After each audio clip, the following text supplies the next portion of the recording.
So Just Cause 1 was set in an island called San Espirito. Rico was working with Tom Sheldon and Maria Kane to overthrow a government there.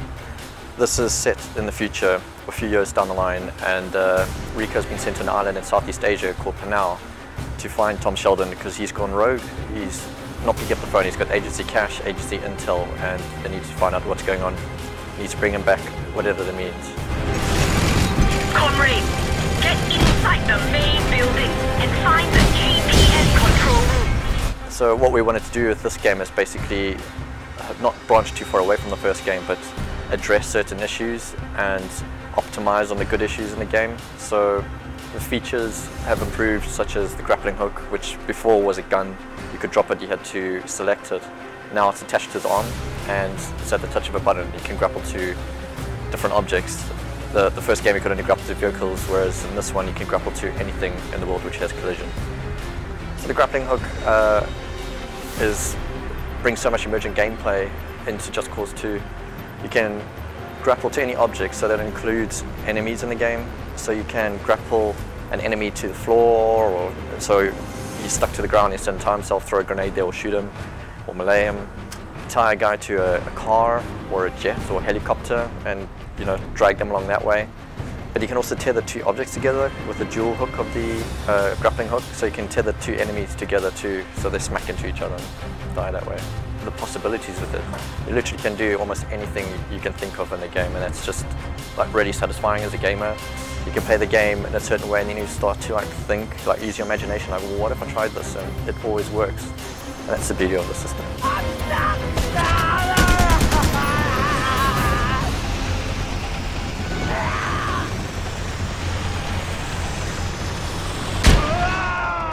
We still got the whole regime change, creating chaos from the first game, except it's been revamped.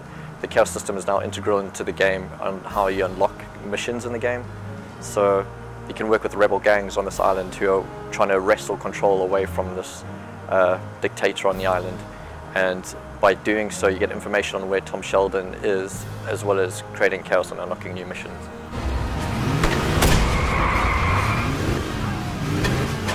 So the island is 400 square miles. It's the same size as the first island, but there's a lot more stress on vertical because of the grappling hook and the parachute. So there's a lot more volume. It's got 3 climate zones. Unlike the first game, it's only 1 climate zone.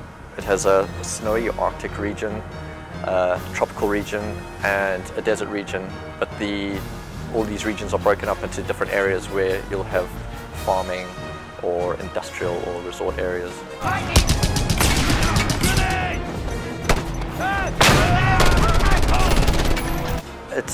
This is the beauty of the chaos system. It's totally up to the player. You can have 2 single players, or 2 players playing a single player experience, and they'll play different missions in different orders, or maybe not even play the same missions, because there's such a variety of them in there, and so many of them. It's not necessary to complete all of them in order to complete the game. So one player might work with one rebel gang and create chaos in all the different settlements. It's over 350 settlements, and unlock the story missions that way. Whereas another player might work for all 3 factions and create chaos within the missions and without the missions, and probably progress through the game quicker, but have a completely different experience. So everybody likes blowing up things. In this game we've given it a meaning, so it's tied to the chaos unlock mechanism. The objects which you blow up are either military installations or government propaganda, so you kind of destabilizing the government in that area and therefore creating chaos, which is going to unlock your next story mission.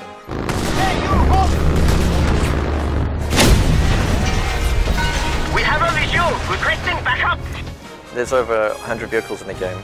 That ranges between land, sea or air. They all handle differently, so a vehicle in the desert might not be so suited to a vehicle on the tarmac and vice versa. They also respond to the damage they've been taken. So you can also shoot out car tires and they'll be a bit more slippery, or you can take out the front tire of a chasing vehicle and it might even spin out of control. So Just Cause 2 will be out on PC and PS3 and 360, and it's due on March 23rd.